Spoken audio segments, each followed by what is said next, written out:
Dork in disguise.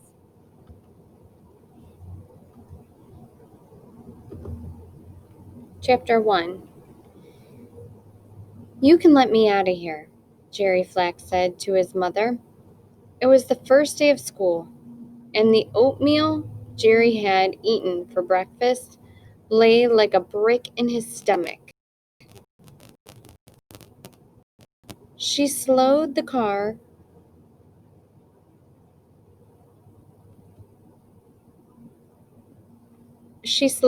to avoid hitting a squirrel that darted across the road. That's okay, Jerry said. I'll walk to school starting tomorrow. I measured the distance on my bike odometer, and it's only 7/10 of a mile. At a rate of 3.5 miles an hour, I should be able to get to school in. He paused, staring up at the sun visor, and figured it out. In about 12 minutes. Then he realized he was doing it again, figuring math problems in his head. Something only a dork would do. It was a good thing there wasn't anyone around. And after all, this was the first day at a new school in a new town. Jerry was. So far we have Jerry and his mother. Jerry was turning over a new leaf. This was the first day of the rest of his life. He had a plan, all worked out. He was going to stop being a brain, a dork. He would start Hawthorne Middle School disguised as a cool guy. He'd use styling gel on his hair this morning before he blew his hair dry. The gel had worked its magic. His hair didn't stick out the way it usually did, and it was full of body, just as the gel label had promised. But Jerry knew that being cool wasn't just about having great hair. It was more, so much more. He had studied the subject for several months now. Ever since his parents had said they were moving to Spencer Lake, he had pored for hours over recent issues of magazines like Teen Scene and Ultimate Cool, and gossip magazines like Guess Who and Dish and Dirt. He had watched endless hours of music videos on TV and had lurked in plenty of teen chat rooms on the web, trying to feel for how cool kids talk to one another. But the subject of cool was broad and deep, and Jerry wondered if he knew enough to pull off his disguise. How things went today would tell him a lot about whether he had sufficiently prepared himself. Just pull up at the corner, Jerry said. His mother stopped the car. Remember to go home after school and stay with Melissa. I'll be back after my 4 o'clock class. Okay. Have a good day, kiddo. Thanks, Jerry was glad no one heard his mother call him kiddo. And he made a mental note never to let his mother near other kids. Cool guys don't have mothers who call them cute names. He got out of the car. Bye, Mom. He shut the door and watched her drive away. When she was safely out of view, he took off his glasses and poked them into his backpack. The world around him looked a little blurry. He could see fuzzy cars sweep past, a couple of cloudy kids on bikes, and smeary dog barking in the next yard. That was okay. He would get used to it.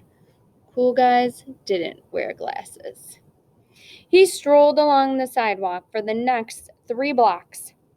It was a good thing there had been a sale on t-shirts that weekend. He'd left his world's best grandson shirt in his closet and planned to throw it in the garbage sometime soon when his mother wasn't looking. But on his new Viking shirt, he put on his new Viking shirt. He didn't know very much about the Vikings, except that they were a football team in Minnesota. That was a subject he planned on looking into when he had more time. Cool guys knew about sports. The grounds around the school were crowded. He stopped next to an oak and leaned against it.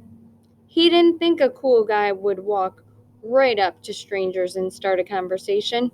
It would be better to hang back a bit to get a feel for the place. A couple of guys chased each other around the flagpole, laughing. Definitely not cool, Jerry thought. To his right, three girls, all blonde, stood together, flipping their long hair over their shoulders. "What a summer I had," said blonde number one. "The best summer of my life, all because of Adam," blonde number two said knowingly. Blonde number three nodded sadly. "I can't believe his family has to move," she said. "Will you keep in touch with him?" "We promise to text at least 15 times a day," blonde number one said. Blonde number two and three sighed. "That's so romantic," three said. These girls were unquestionably cool, Jerry thought, but too old for him. They were very tall and probably eighth graders. A guy came rollerblading past, followed by another guy on skates. They looked like they'd been skating all their lives. The way they threaded their way in and around the kids who stood like plastic cones on an obstacle course. The kid skating in front wore a red Adidas shirt. He ran both hands through his thick, wavy hair as he glided past. Jerry stared at him. The guy oozed cool from every pore. The kids in the crowd all turned to look at them. "Those guys are from Frost Elementary," Jerry heard one girl whisper to her friend. "The hottie in front is Gabe Marshall." "He's gorgeous," the friend said, who was tall and good-looking herself. "You suppose I could go with a sixth grader?" "No way," the girl said. "Seventh grade girls don't go with sixth grade guys. In fact, they hardly look at them." From the corner of Jerry's eye, a blurry figure appeared, and a scent of spicy perfume wafted past his nose. Jerry turned to look and gulped. She was the most beautiful girl he had seen in his entire life. Flowing dark red hair tumbled down the middle of her back. She had a small heart-shaped face and a button nose, and like the others, she was watching Gabe and his friends, who were still rollerblading in big figure eights through the crowd. "He's my goal for this year," the beautiful girl said. "The one in front, he's so cool." "If anyone can get him, it's you, Cinnamon," her friend said. "Think so?" Cinnamon smiled, still staring at Gabe. "Let's play our game," the friend said eagerly. "What would you give up for him?" Cinnamon giggled. I'd give up a semester of TV." "Wow. How about you?" Cinnamon asked. I'd give up pizza for a month." "Only a month?" Cinnamon asked. "Hey, he's really cool," her friend said, "but pizza's my favorite food." Cinnamon laughed, and they strolled on past. A voice right next to Jerry startled him. "Why don't you put on your glasses?" He turned to see a girl staring at him. "Huh?" he said. "What do you mean? What glasses?" "The ones you were wearing this morning," she said. "How did you know?" "You're squinting," she said, "and you have those little dents on either side of your nose. You took off your glasses less than an hour ago. Maybe an hour." Jerry was impressed. He looked at her more closely. She smiled and gazed at him in a familiar way, as if she knew him. She raised her hand and adjusted the glasses that perched on her nose. "I don't like wearing glasses," he told her. "Yeah, tell me about it," she said. "They're hot, they fall down on your face if they don't fit right, and they make you look like a dork." Something shifted her gaze. "Trying to change your image?" Jerry was astounded. Could this girl read his mind? "What did you say your name was?" she asked. Well, I didn't, Jerry said. But it's Jerry Flack. The girl put out her hand. Brenda McAdams. Jerry shook her hand, hoping no one was watching. He was pretty sure that cool guys didn't shake hands with girls. He'd only been on the school grounds for a few minutes, and already he was doing something dorky. Nice to meet you, Jerry said. You new in town? Yeah, Jerry said. That's what I figured, that you're starting out fresh in Spencer Lake with a new image. Are your parents with the university? Jerry glanced over his shoulder to see if anyone was listening.